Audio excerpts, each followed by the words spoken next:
What's up guys, Jimmy Chang here with Andrew, and on today's video we are reviewing the Velotric Summit 1. It is a budget-friendly electric mountain bike, and this thing is really nice. Andrew, what do we have here? Yeah, it's a class 3 mountain bike, has a torque sensor, Apple Find My, and a lot of tech that we normally don't see on a budget-friendly e-mountain bike. We've already done the unboxing. The whole process was very smooth. We're gonna jump right into the walkthrough from top to bottom. Andrew, show us around. Starting out with the cockpit, it's really nice wide handlebars. That's one of my favorite things about this bike. On the ends of the handlebars, they have these really nice soft grips. On the right side, we have hydraulic brake levers, which are Shimano hydraulic brake levers, 8-speed Shimano shifter, stunning color display with Bluetooth app and Apple Find My, and we'll show you how that works. So one of the sweet things about this bike is it has 3 riding modes, but also 5 pedal assist levels for each one of them. So you have Eco, Trail, and Boost, but every one of those has 5 different pedal assist levels, so there's technically 15 riding modes. On the left side, you have the thumb throttle, control module for the pedal assist levels. There's a front-facing light with 130 lux of light. Below the light, we have 120mm hydraulic suspension with lockout, a Kenda tire, which is 27.5 inches by 2.6 inches, 180mm brake disc with 2-piston Shimano hydraulic brakes. You also have a nice big through axle bolt, so that's a big plus for this bike. And you have a nice battery pack, which has LG or Samsung battery cells. It's a 48-volt, 14.7 amp hour battery. So in total, it's 705.6 watt hours. Removing the battery is really simple. You have a laser cut key, just stick it in. There's a nice button for release. And this battery is actually IPX7 water resistance rating. So you can stick this in your washing machine with some detergent, pull it out, and it should still work. The battery is IPX7, but the whole frame and every other component is IPX6 water resistance ratings. You have a 44-tooth narrow wide chainring, metal pedals, a Velotric branded saddle, which has a nice channel for actually getting some ventilation. It's already pre-routed with a dropper post cable, so if you want to add a dropper post, it's really easy to upgrade it. It does have Apple Find My, meaning if you use an Apple phone, you could pair it and have this as one of your devices that you can look up, find locations, search for if this were to get lost or stolen. Moving to the rear, another Kenda 27.5 inch by 2.6 inch tire. This is a really nice compound and a good tread. 750 watt motor with a peak output of 1300 watts. You have a Shimano Altus derailleur with an 8-speed cassette, 180mm brake disc with 2-piston Shimano hydraulic brakes, quick releases for easy tire changes, nice beefy kickstand, and then the rear light is pretty cool too. It's really nice because you have 3 different settings depending on if you want to alert the cars behind you or just have a steady beam going on. The battery is UL rated, so it's rated for fire safety, and it's also ISO 4210, designed for mountain bike standards. At our next stop, we're going to talk about the things that we love about this bike.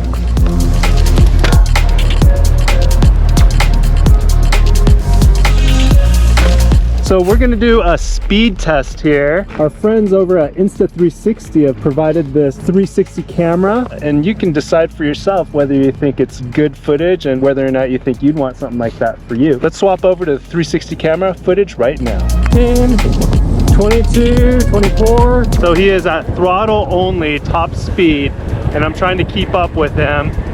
And right now, we're going about 32 miles an hour.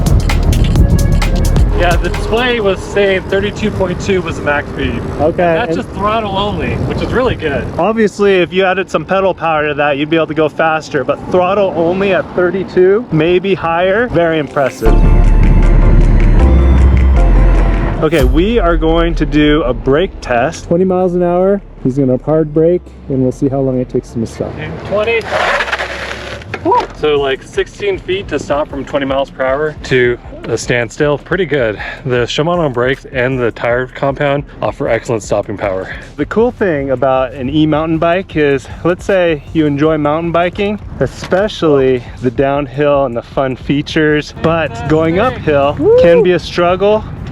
Nice, strong work. Thank you. Yeah, he put a lot more work in than I did.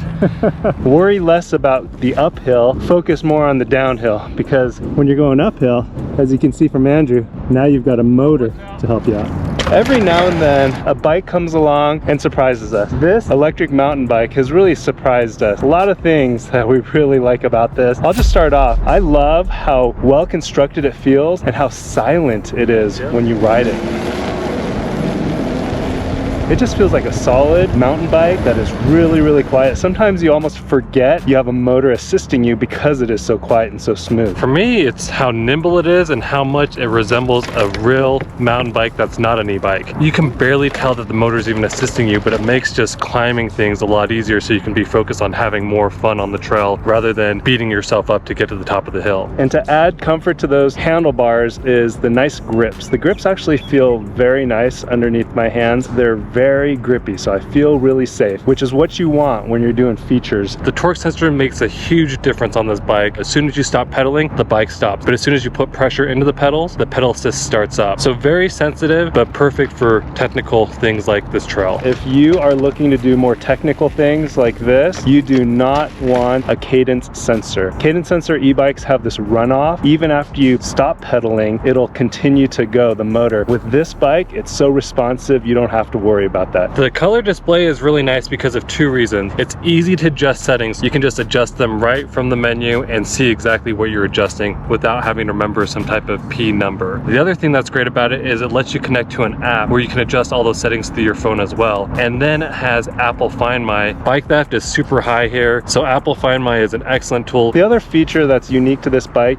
is the ability to customize this to just the way you want it. We have 3 modes, and within each mode you have 5 levels, and so you can really dial it in to how you want this ride to feel. The overall look of this bike is fantastic. The paint job is great. It came shipped really well, so there was no damage to the body. You have LG or Samsung battery cells, IPX7 water resistance rating for the battery, and IPX6 for the bike. So really good that you can go ride this in any weather conditions and not worry about water ingress. Woo!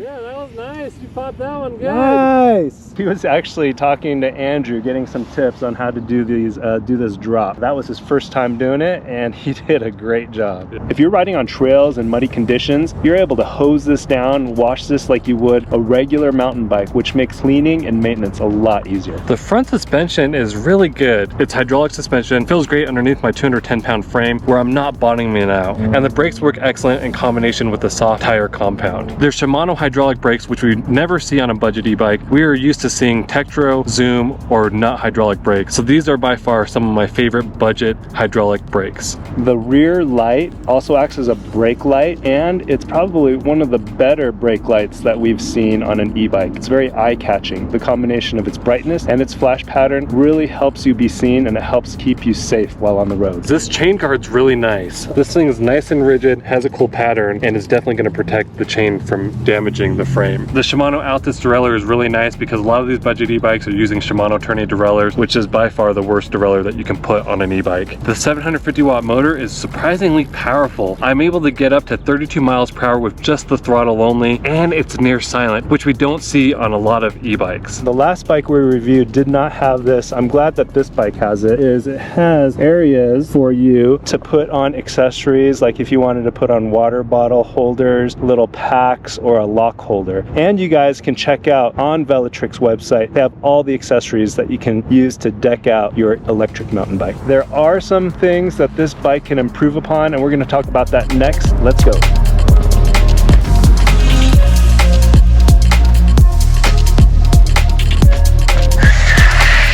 Let's talk about the areas where this bike can improve. The pedals are not great for mountain biking. When I was going off of some of those drops, the only thing that I was missing was having good grip from the pedals, so my feet would slide off, but I don't expect them to come with a budget-friendly e-bike. And honestly, I've been racking my brain trying to figure out some things that I don't like about this bike, but you have to understand, at this price point, this is really impressive. The Android people need some representation. Yes, it does have this, the Find My iPhone, but that's an Apple product only, so Android people, you guys are out of luck when it comes to Find My. I love that I can use the pedal assist and the throttle to go up to 32 miles per hour, but what I hate is that I can't use the throttle in pedal assist 0. I still want to pedal normal and just use the throttle, but I can't do it in pedal assist 0. I can't really tell the difference between speed level 5 in trail mode versus speed level 2 or 3 in boost mode. There's a lot of overlap, and we can kind of I think, get rid of some of that overlap by decreasing the number of levels available. The display is really hard to read with polarized sunglasses. You can still see it, but you need to tilt your head. If you don't have your sunglasses on, you can actually see it very clear in direct sunlight, but polarized glasses does impact your visibility of the display. So those are our gripes, some areas where we think this can improve. We're gonna ride, and while we ride, we're gonna talk about who we think should get this bike.